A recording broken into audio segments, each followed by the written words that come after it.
All right. So thank you, Dr. Oxford, very much for a very powerful response. We can definitely feel the love and the passion you have for this topic and your care and the love for the whole universe and the society and the world. So next is going to be our Q&A session. We definitely received a lot of questions. So since our time is up already, we can just maybe each of you can select one question to respond. Hold on, I'm going to just pull the questions up. While I'm pulling up all the questions, maybe you two can answer one question I have in mind. It's because when I think about the love, I think pretty much a lot of people believe whatever they are doing is out of love. Maybe in our eyes, in our definition, they are not practicing love, but they feel they are practicing love themselves. The reason I say this because when I was doing this love and unity, global peace, this foreign, and also when I was collecting donations for the U.S. the pandemic, I was actually attacked by some Chinese my fellows because they feel like I am doing this to show that I am Chinese and I do not love my own country. Okay, she is angry with me because she loves her own country. So my question for you too is we talk about the boundless love by Gandhi. So how can we help people to really go beyond this kind of love for my people, my group, my country, my ethnicity, to realize that love, true love, is really boundless and we should love all. So that's my question. Okay, maybe you can respond to that. So you want me to respond, Deng Ting? This is a big question, right? It's really hard, I guess, right?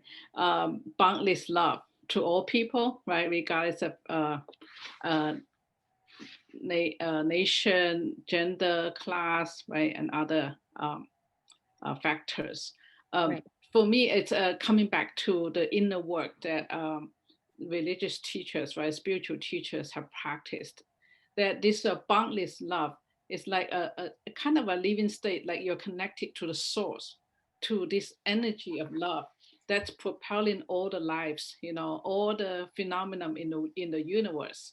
When you reach that very deep level of being in us, like Cao Jung call that we have this collective unconsciousness, and other people have called it the Tao consciousness.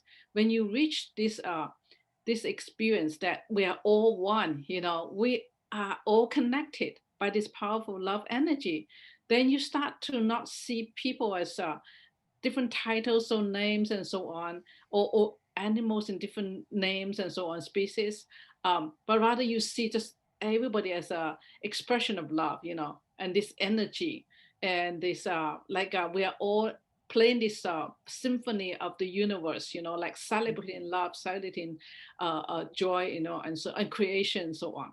So then when you can, then that's when, so that's a very high energy state. Actually, you're open up internally and externally, like Chinese medicine talk about. We have this meridian system. You're open to all the energies, then you can start to sense, this energy flowing in the whole universe, and you can actually feel this heart, this, Confucianism talk about this heart that's in everything, like this pounding heart that's in everything. That's the energy of love in everything. Then you Mm, can really transcend, hatred and division and so on.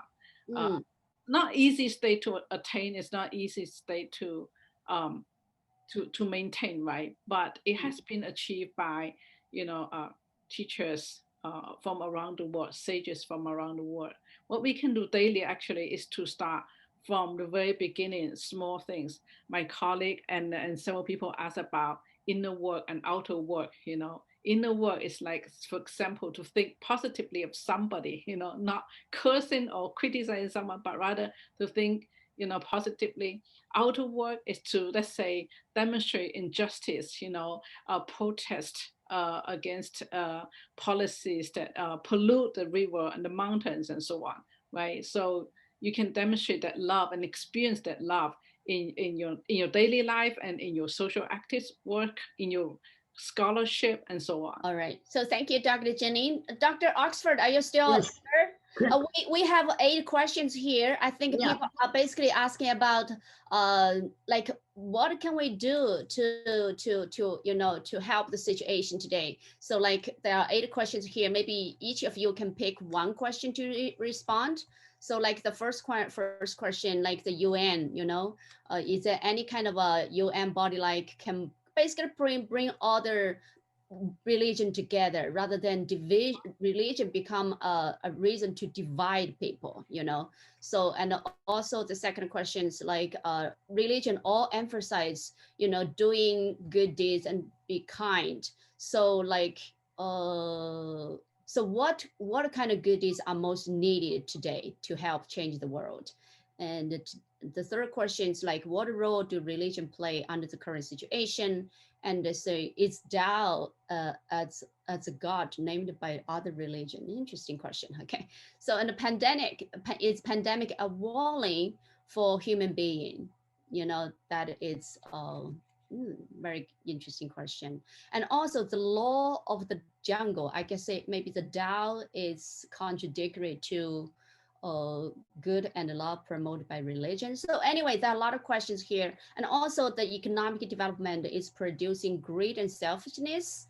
How to balance this kind of economic growth and spiritual growth, I guess.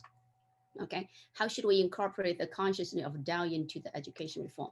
So maybe each of you can respond to one questions and then we can end there. What do you think? Yes, Rebecca, your turn. Yeah, Rebecca, Okay. you can pick one. Okay. I would like to take number 3. Number 3, okay. Yes, because it seems to encapsulate some of the others. What role would the religions play under the current situation?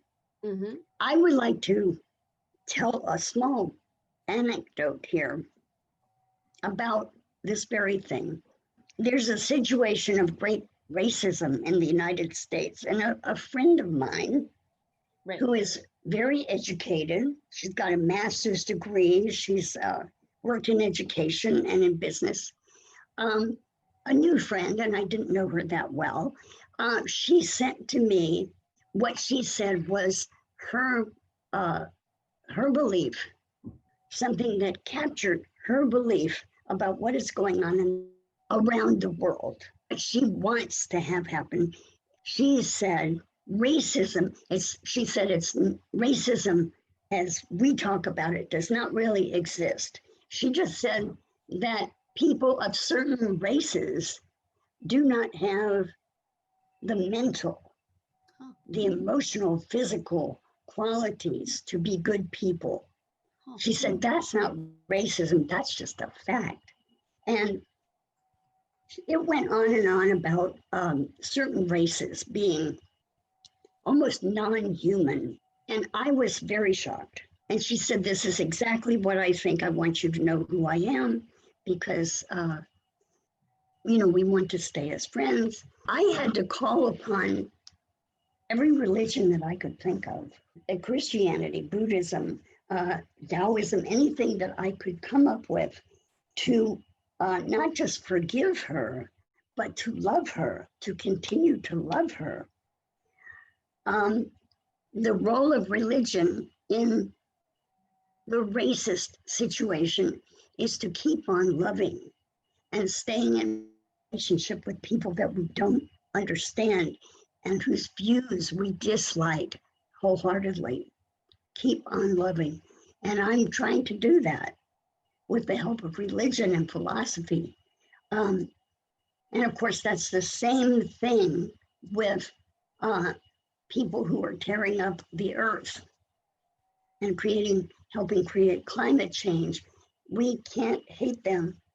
We must keep on trying to love. I think that that's where religion and philosophy can help us.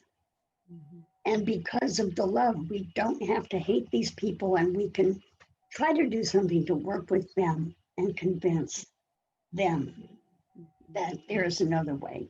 So love is the way. Love All is the right. way. That's right. Okay. So Dr. Janine, do you want to respond to any questions? Yeah, I know we're running short of time. Just briefly, I want to discuss a little bit about question number 7, Number uh, 7.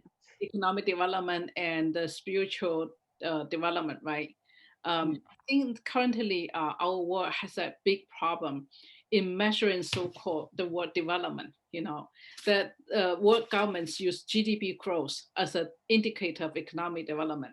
But GDP growth, you know, it's like all the time in calculated in terms of building of roads, building of right big projects and so on, and producing certain goods and so on. But it always come, you know, these indicators often actually don't show how much the nature is damaged, how much, you know, the let's say the natural environment for other species, you know, are eliminated or damaged. So there's a huge loss, you know, in this and devastation caused by this kind of model of economic development.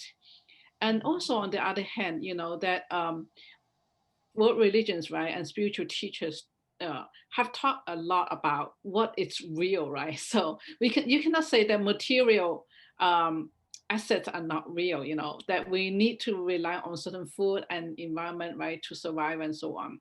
But then they also say that you know, the world is constantly changing. You know, what we believe that we can hand on to, we can, let's say, possess, actually, you know, they can change, they could decay, they will go, you know, nowhere, right? So essentially that we need to have cultivation and spiritual wisdom to realize that, you know, we cannot really possess materials things, let's say, for a long time or forever. Things change, you know. What actually religious teaches is that, you know, what will sustain and remain is actually this higher sense of higher level of spiritual growth. No, that's our energy, that our soul that will carry on, that will continue its progress and development. So yeah, we need to have, basically we need to have the basic needs met, right? But then we need spiritual development to realize that, you know, after the basic needs are met, what we need actually is really to grow our heart ability, our soul's capacity to sense and help each other, you know, and to make the world more equal and fair and compassionate. I don't know if I addressed the question well, but this is what come to mind at this point.